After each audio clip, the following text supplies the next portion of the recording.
Hi, ഏവർക്കും spoken English ക്ലാസ്സിലേക്ക് സ്വാഗതം. ഈ ക്ലാസ്സുകളിൽ നാം കാണുന്നത് ഇംഗ്ലീഷിലെ there എന്ന വാക്കിന്റെ പ്രത്യേക ഉപയോഗങ്ങളാണ്. there എന്ന വാക്കിന് അവിടെ എന്നാണ് അർത്ഥം. എന്നാൽ നാം കാണുന്ന വാചകങ്ങളിൽ അവിടെ എന്നുള്ള അർത്ഥം thereന് ഇല്ല. മുൻപ് നാം ഇറ്റ് എന്ന വാക്കിന്റെ ഇതുപോലെ ഉപയോഗം കാണുകയുണ്ടായി. ഇറ്റ് എന്ന വാക്കിന് അത് അല്ലെങ്കിൽ ഇതെന്ന അർത്ഥമുണ്ട്. എന്നാൽ ഇറ്റ് എന്ന വാക്കിന്റെ അത് ഇത് എന്നുള്ള അർത്ഥം കൂടാതെ ഇറ്റ് ഉപയോഗിക്കുന്നത് നമ്മൾ കണ്ടു. It is raining, it is hot, ആ രീതിയിൽ നാം കാണുകയുണ്ടായി. അതുപോലെ തന്നെയാണ് thereഉം ഇവിടെ ഉപയോഗിക്കുന്നത്. ഇവിടെ പച്ച ലൈനിനകത്ത് കിടക്കുന്ന ഈ വാചകങ്ങള് കഴിഞ്ഞ ക്ലാസ്സിൽ നാം കണ്ടു. ഇന്ന് നാം കാണുന്നത് അതിന്റെ നെഗറ്റീവാണ്. ഉദാഹരണമായിട്ട് നാം കണ്ടത് there is a book on the table. മേശമേൽ ഒരു പുസ്തകമുണ്ട്. there is a book on the table. അതിന്റെ നെഗറ്റീവ് എങ്ങനെ പറയും? അതാണ് നമ്മൾ ഇന്ന് കാണുന്നത്. അതിന്റെ നെഗറ്റീവ് രണ്ട് രീതിയിൽ നമുക്ക് പറയാം. ഒന്ന്, there is no book on the table. there is no book on the table.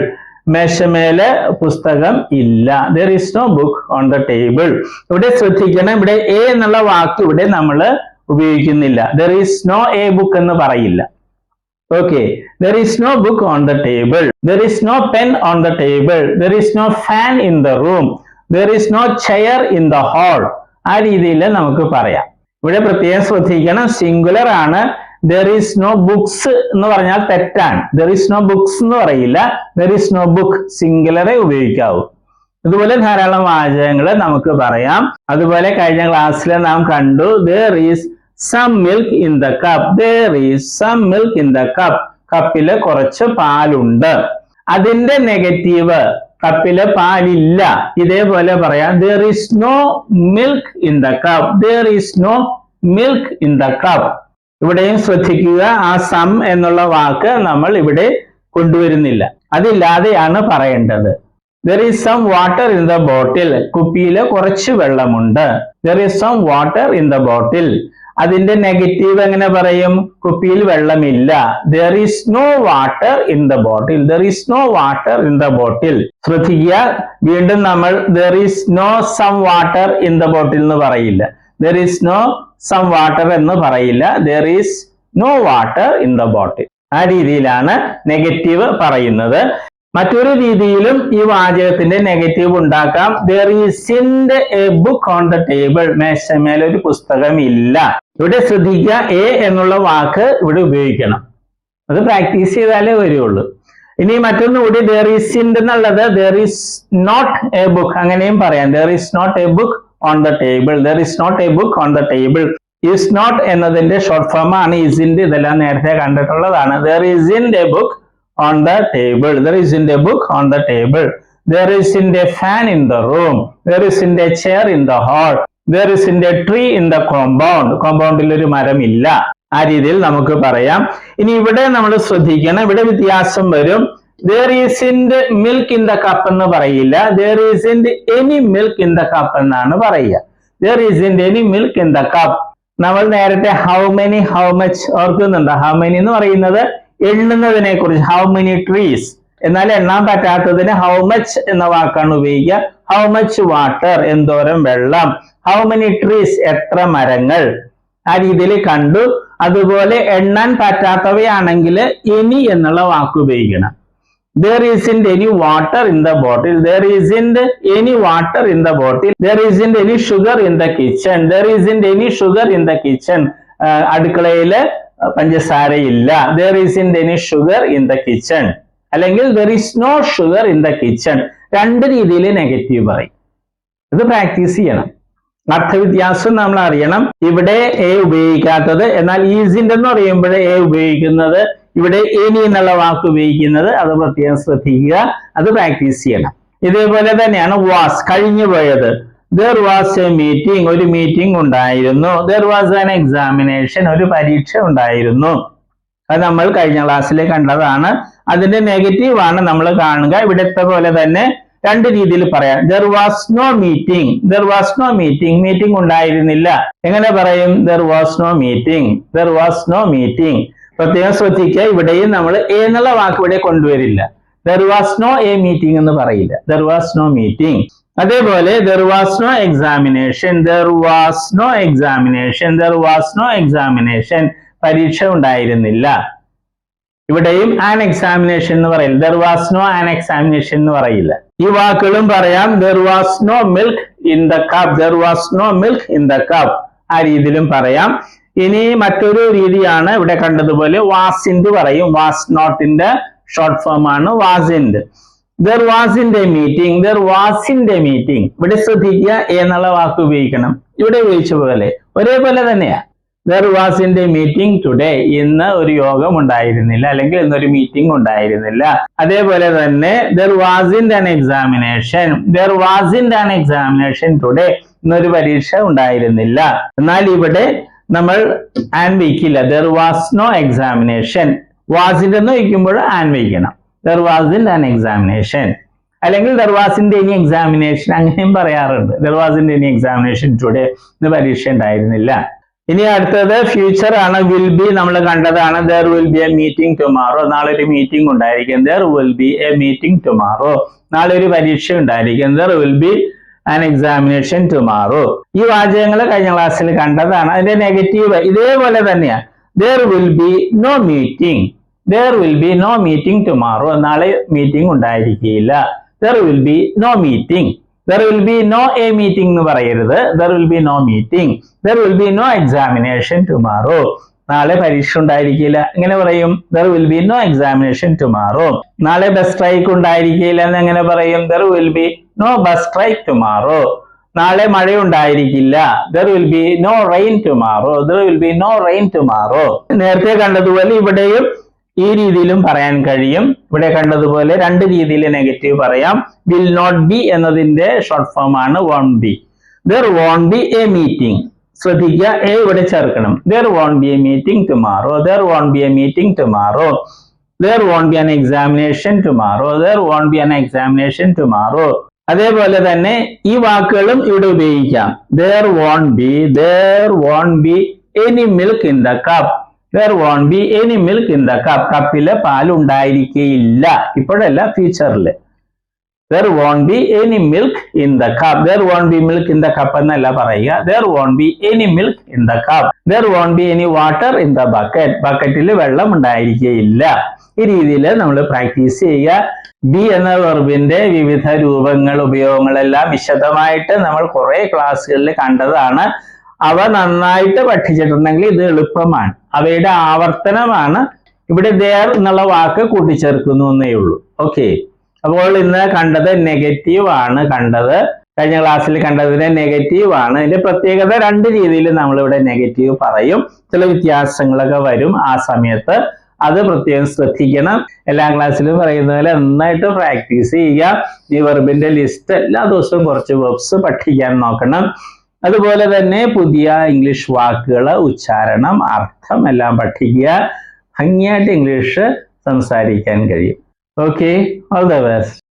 നമ്മൾ വെർബുകളാണ് കാണുന്നത്. വെർബ്സ് എന്ന് പറയുന്നത് ക്രിയകൾ അല്ലെ, വരിക, പോവുക എന്നൊക്കെ പറയുന്നതാണ് വെർബ് അല്ലെ ക്രിയകള്. അപ്പൊ വെർബിന് അല്ലെ ക്രിയക്ക് ധാരാളം രൂപങ്ങളുണ്ട്. ഉദാഹരണമായിട്ട് മലയാളത്തിൽ എഴുതുക എന്ന ക്രിയ അല്ലെങ്കിൽ വെർബ് എടുക്കുക. അങ്ങനെ ഒത്തിരി രൂപങ്ങൾ. എഴുതുക, എഴുതും, എഴുതുകയാണ്, എഴുതിയിട്ടുണ്ടായിരുന്നു, എഴുതുവാൻ, എഴുതുമായിരുന്നു, എഴുതണമായിരുന്നു.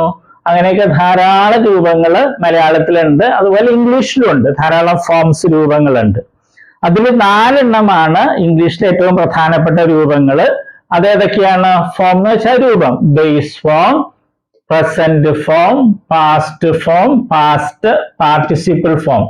ഈ 4 രൂപങ്ങളാണ് ഏറ്റവും പ്രധാനപ്പെട്ടത്. കാരണം ഇംഗ്ലീഷില് എല്ലാ ടെൻസ് എന്ന് പറയുന്നത് അത് മറ്റൊക്കെ ഉണ്ടാക്കുന്നത് ഈ 4 എണ്ണത്തില് ഏതെങ്കിലുമൊക്കെ ഉപയോഗിച്ചാണ് ടെൻസും മറ്റും ഉണ്ടാക്കുന്നത്. അപ്പൊ ഈ 4 എണ്ണം അറിഞ്ഞിരിക്കണം, എങ്കിലേ ഇംഗ്ലീഷ് സംസാരിക്കാനും എഴുതാനൊക്കെ സാധിക്കുകയുള്ളൂ. ഉദാഹരണമായിട്ട് നമ്മള് ബേസ് ഫോം അല്ലെ, ഉദാഹരണമായിട്ട് റൈറ്റ് എന്ന വെർബ് എടുക്കുന്നു. അതിന്റെ അർത്ഥം എന്താണ്? എഴുതുക. പ്രസന്റ് ഫോമില് റൈറ്റ് ഉണ്ട്, റൈറ്റ്സും ഉണ്ട്. ഇത് പ്ലൂറൽ ആണ്, ഇത് സിംഗുലർ ആണ്. ഇതിന്റെ അർത്ഥം എന്താണ്? എഴുതാറുണ്ട് അല്ലെങ്കിൽ എഴുതുന്നു. രണ്ടും ഒരർത്ഥമാണ് മലയാളത്തില്. പല കുട്ടികളും പ്രസന്റ് ഫോമിൽ ചോദിക്കുമ്പോൾ അവര് എഴുതുക എന്ന് പറയും. അത് തെറ്റാണ്. ഈ പ്രസന്റ് ഫോമില് റൈറ്റിന്റെ അർത്ഥം എഴുതാറുണ്ട് എന്നുള്ളതാണ്. എഴുതുക എന്നുള്ളത് ബേസ് ഫോമാ. ഇത് ഒത്തിരി പേര് തെറ്റായിട്ട് സ്കൂളിൽ പഠിച്ചിട്ടുണ്ട്. പാസ്റ്റ് ഫോമില് അതിന്റെ അർത്ഥം എന്താണ്? വാക്ക് എന്താണ്? റോട്ട്. അതിന്റെ അർത്ഥം എഴുതി എന്നുള്ളതാണ്. പിന്നെ പാസ്റ്റ് പാർട്ടിസിപ്പിൾ ഫോം ഉണ്ട്, അതിന്റെ റൈറ്റിൻ്റെത് റിട്ടൺ എന്നുള്ളതാണ് ആ ഫോം. അതിന് പല അർത്ഥങ്ങളുണ്ട്, മാറി മാറി വരും. പിന്നെ ഒരു കാര്യം നമ്മൾ അറിഞ്ഞിരിക്കുക, ഈ ബേസ് ഫോമും പ്രസന്റ് ഫോം പ്ലൂറലും ഇംഗ്ലീഷ് ഭാഷയിലെ വെർബുകൾക്ക് ഒരെണ്ണത്തിനൊഴികെ, ബി എന്ന വെർബിനൊഴികെ ബാക്കി എല്ലാ വെർബുകൾക്കും ഒരേപോലെയാണ്. സ്പെല്ലിങ്ങും ഉച്ചാരണമൊക്കെ ഒരേപോലെ തന്നെയാണ്. ഏത്? ബേസ് ഫോമും പ്രസന്റ് ഫോം പ്ലൂറലും. അർത്ഥം വ്യത്യാസമുണ്ട്. ബേസ് ഫോമിൽ എഴുതുക എന്നുള്ളതാണ് റൈറ്റ് എന്ന് പറയുമ്പോൾ, പ്രസന്റ് ഫോമിൽ റൈറ്റ് എന്ന് പറയുമ്പോൾ എഴുതാറുണ്ട് എന്നുള്ളതാണ്. ഇംഗ്ലീഷ് ഭാഷയിൽ 1,70,70,000-ലധികം വെർബുകൾ, ക്രിയകളുണ്ട്. അപ്പൊ അതില് ഈ വെർബ് ഒഴിച്ച്, ബി എന്നൊരു വെർബ് ഉണ്ട് ഇംഗ്ലീഷില്, അത് ഒഴിച്ച് ബാക്കി എല്ലാ വെർബുകളുടെയും ബേസ് ഫോമും പ്രസന്റ് ഫോം പ്ലൂറലും ഒരേപോലെ, ഒരേ സ്പെല്ലിംഗ്, ഒരേ ഉച്ചാരണം. ഓക്കെ, അതുകൊണ്ട് നമ്മൾ ഇത് പ്രത്യേകിച്ച് പഠിക്കില്ല. നമ്മൾ ഇത് മൂന്നുമാണ് പഠിക്കുന്നത്. അത് നമ്മൾ സ്കൂളിൽ പഠിച്ചിട്ടുണ്ട് അല്ലെ? Come, came, come, go, went, gone, അത് തന്നെ സാധനം. പിന്നെ നേരെ ഒരു കാര്യവും കൂടി, ഇംഗ്ലീഷിൽ നേരത്തെ പറഞ്ഞു 1,70,000-ൽ വെർബ്സ് ഉണ്ട്. അതിൽ ഭൂരിഭാഗം വെർബുകളുടെയും ഈ പാസ്റ്റ് ഫോമും പാസ്റ്റ് പാർട്ടിസിപ്പിൾ ഫോമും ഉണ്ടാക്കുന്നത് ഈ പ്രസന്റ് ഫോമിന്റെ കൂടെ ഡി അല്ലെങ്കിൽ ഇ ഡി എന്ന് കൂട്ടിച്ചേർത്താണ്.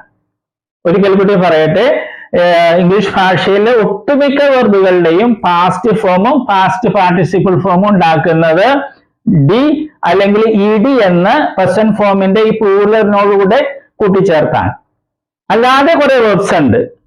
അപ്പൊ പക്ഷെ അതാണ് നമുക്ക് ഇവിടെ ഒത്തിരി ഉപയോഗിക്കുന്നത്. അതിലൊരു ഒരെണ്ണമാണ് ഇത്, റൈറ്റ്, റോട്ട്, റിട്ടൺ. ഇത് മൂന്ന് രീതിയാണ്. റൈറ്റ്, ഇത് വേറെ രീതി, റോട്ട്, ഇത് റിട്ടൺ. ഓക്കെ, അപ്പൊ നമ്മൾ ഇത് മൂന്നും പഠിക്കുള്ളൂ. നേരത്തെ പറഞ്ഞതുപോലെ ഇത് പ്രത്യേകിച്ച് പഠിക്കേണ്ട കാര്യമില്ല, ബേസ് അർത്ഥം അറിഞ്ഞിരുന്നാൽ മതി.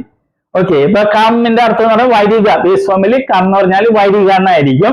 പ്രസന്റ് ഫോമിൽ വരാറുണ്ട് എന്നായിരിക്കും അതിന്റെ അർത്ഥം.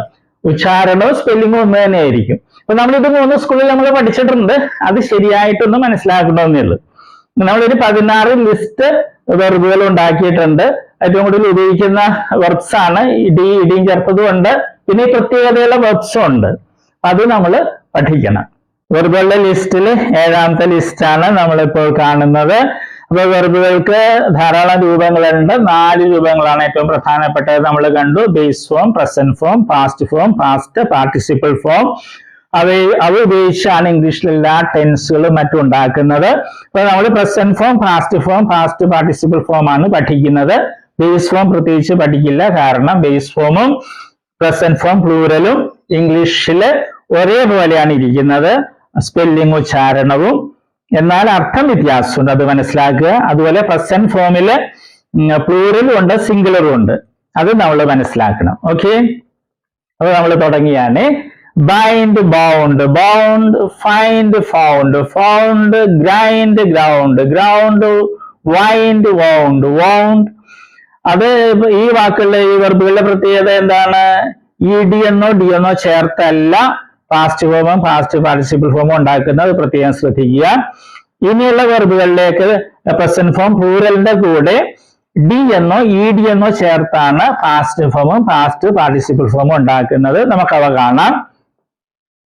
recognize, recognized, recognized, refuse, refused, refused, regret, regretted, regretted, repair, repaired, repaired, respect, respected, respected, satisfy, satisfied, satisfied, scream, screamed, screamed, share, shared, shared, smoke, smoked, smoked, snore, snored, snored, sin, sinned, sinned, sneeze, sneezed, sneezed, start, started, started, sold, sold, sold, stop, stopped, stopped, suffer, suffered, suffered, suspect, suspected, suspected, talked, talked, talked, tie, tied, tied, thank, thanked, thanked, touch, touched, touched, travel, travel, travel, turn, turned, turned, tremble, tremble, tremble, use, used, used. ഈ വെർബുകൾ English ഭാഷയിൽ ഏറ്റവും കൂടുതൽ ഉപയോഗിക്കുന്ന വെർബുകളുടെ ലിസ്റ്റിൽപ്പെട്ടതാണ്. ഇവ കാണാതെ പഠിക്കുക. അതുപോലെ ചില വെർബുകൾക്കൊക്കെ വ്യത്യാസം വരും. സിംഗുലർ ആകുമ്പോൾ ചിലപ്പോൾ സ്പെല്ലിങ്ങിലൊക്കെ വ്യത്യാസം വരുന്നത് പ്രത്യേകം ശ്രദ്ധിക്കണം. അല്ലെ പാസ്റ്റ് ഫോമിലും പാസ്റ്റ് പാർട്ടിസിപ്പിൾ ഫോമിലൊക്കെ ചില വെർബുകൾക്ക് ഡബിൾ ഒരു ലെറ്റർ കൂടിയൊക്കെ വരുന്നത് നമ്മൾ പ്രത്യേകം ശ്രദ്ധിക്കണം. ഈ വെർബുകൾ ഉച്ചാരണവും അർത്ഥമൊക്കെ കാണാതെ പഠിക്കുക. എങ്കിൽ മാത്രമേ ഇംഗ്ലീഷ് നല്ല രീതിയിൽ സംസാരിക്കാനും എഴുതാനും ഉപയോഗിക്കാനും കഴിയൂ. ഓക്കെ.